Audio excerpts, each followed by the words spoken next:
नमस्कार, आप देख रहे हैं लोकमत हिंदी। आपके साथ में हूं मेघना सचदेवा।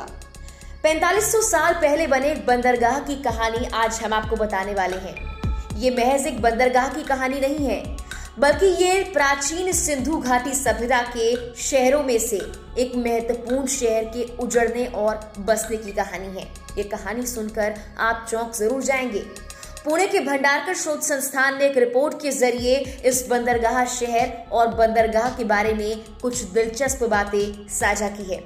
आइए जानते हैं लोथल के प्राचीन बंदरगाह के बारे में। पुणे के भंडारकर शोध संस्थान के अनुसार ये लगभग 6000 साल पुरानी बात है, जब नवजात सभ्यता की शुरुआत हुई। सिंधु और सरस्वती नदी के किनारे बस रही ये सभ्यता 2000 सालों तक आसपास के क्षेत्रों में फैलती चली गई। धीरे धीरे सभ्यता हड़प्पा और मोहनजोदड़ो, राखीगढ़ी और वर्तमान में बसे पश्चिमी उत्तर प्रदेश से लेकर गुजरात के धोलावीरा तक फैल गई। लोथल शहर और धोलावीरा इस सभ्यता के सबसे दक्षिण हिस्से थे। लोथल में कैसे शुरू हुआ व्यापार? लोथल गोदी, जो कि विश्व की प्राचीनतम ज्ञात गोदी है, सिंध में हड़प्पा के शहरों और सौराष्ट्र प्रायद्वीप के बीच बहने वाली साबरमती नदी की प्राचीन धारा के द्वारा शहर से जुड़ी थी। इन स्थानों के बीच एक व्यापार मार्ग था। उस वक्त वहां व्यापार की अपार संभावनाएं थी, जो कि क्षेत्र की प्रगति के तौर पर देखी जा रही थी। प्राचीन वक्त में ये एक महत्वपूर्ण और संपन्न व्यापार केंद्र था, जहां पश्चिम एशिया और अफ्रीका के सुदूर कोनों तक व्यापार होता था। गौरतलब है कि उस वक्त हिंद महासागर दूर दराज के शहरों तक व्यापार बढ़ाने का एक बहुत बड़ा जरिया बन सकता था। तो लोथल सभ्यता के लोगों ने इसका भरपूर फायदा उठाया। मेसोपोटामिया और मिस्र सभ्यता से जुड़े हुए शहरों तक व्यापार को बढ़ाया गया। नर्मदा घाटी के खूबसूरत मनका, रुई, हाथी दांत जैसे कई सामानों को लोगों ने बाहर बेचना शुरू कर दिया। बदले में उन्हें कई तरह के धातु और ऊन जैसे सामान मिलने लगे। जानकारी के मुताबिक 2450 ईसा पूर्व से 2350 ईसा पूर्व के बीच वहां एक छोटी बंदरगाह थी। बंदरगाह में कुछ नाव रुक सकती थी। हालांकि लोथल के लोगों के लिए अब एक बड़ी परेशानी सामने आ चुकी थी।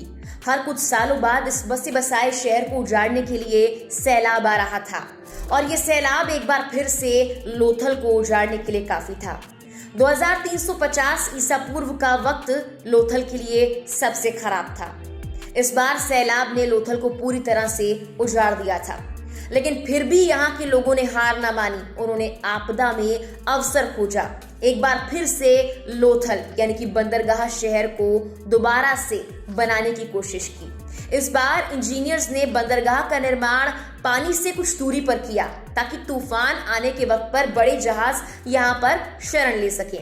इस वक्त ये ध्यान रखा गया कि पानी का बहाव कितना होगा या तूफान आते वक्त किन किन चीजों का खास ख्याल रखना है। इंजीनियर्स ने इन बातों पर भी गौर किया।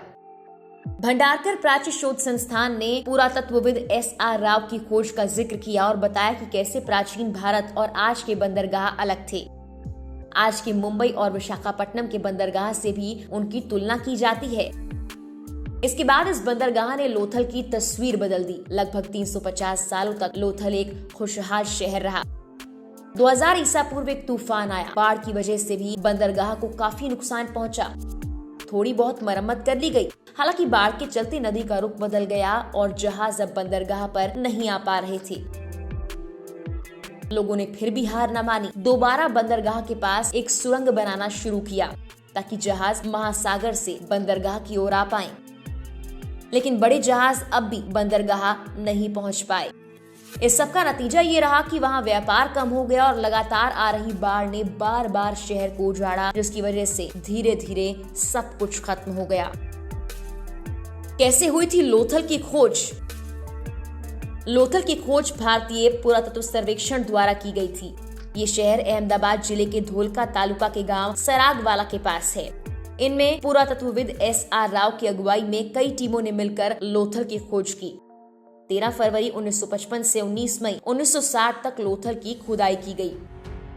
आज अगर आप लोथल की स्थिति देखेंगे तो आपको एक उजड़ा हुआ शहर नजर आएगा, जहां पर अब सिर्फ टूटी फूटी नींव बची है, जो उसके गौरवपूर्ण अतीत की कहानियां बयां करती हैं। जब इसकी खोज की गई थी तब इसे लघु हड़प्पा या लघु मोहनजोदड़ो कहा गया था। खुदाई के दौरान जो कुछ खोजकर्ता को समझ आया, उससे आकलन लगाया गया कि लोथल में भी मोहनजोदड़ो और हड़प्पा जैसी ही व्यवस्था थी। खुदाई के दौरान यहाँ 20 समाधियों के मिलने का जिक्र है। इनमें से एक ही ताबूत में 2 शव भी मिले थे, जो कि महिला और पुरुष के थे। जो शव मिले हैं उनमें से कुछ लोगों की पहचान भी कर ली गई। यहाँ तक कि मनकी बनाने वाला कारखाना भी खोजा गया। लोथल के पूर्वी छोर पर नीचे वाले भाग में जहाजों को ठहराने के लिए आर्टिफिशियल बंदरगाह जैसी रेक्टेंगुलर इमारत के अवशेष मिले हैं। इसकी पश्चिमी दीवार 212 मीटर, पूर्वी दीवार 209 मीटर, उत्तरी दीवार 36 मीटर और दक्षिणी दीवार 34 मीटर लंबी है। दीवारों की अधिकतम ऊंचाई 4 मीटर है। राखीगढ़ी के बारे में 1963 में पुरातत्वविदों का निष्कर्ष ये रहा कि सिंधु सभ्यता के शेष शहरों में ये एक विशाल नगरीय सभ्यता का सबूत है। इसके अवशेष दिल्ली से सिर्फ 200 किलोमीटर दूर बिखरे पड़े हैं।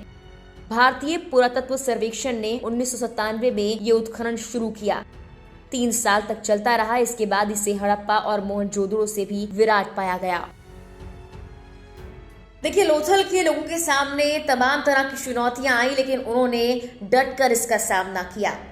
जब जब लोथल के सामने सैलाब जैसी चुनौती आई, तब लोथल के लोगों ने उतनी ही कड़ी मेहनत के साथ उसे बसाने की तैयारी शुरू कर दी। लोथल के उजड़ने और बसने की इस कहानी से इतिहास में बहुत कुछ खंगालने का मौका मिलता है। फिलहाल के लिए इस वीडियो में इतना ही। तमाम खबरों के लिए आप देखते रहिए लोकमत हिंदी। नमस्कार।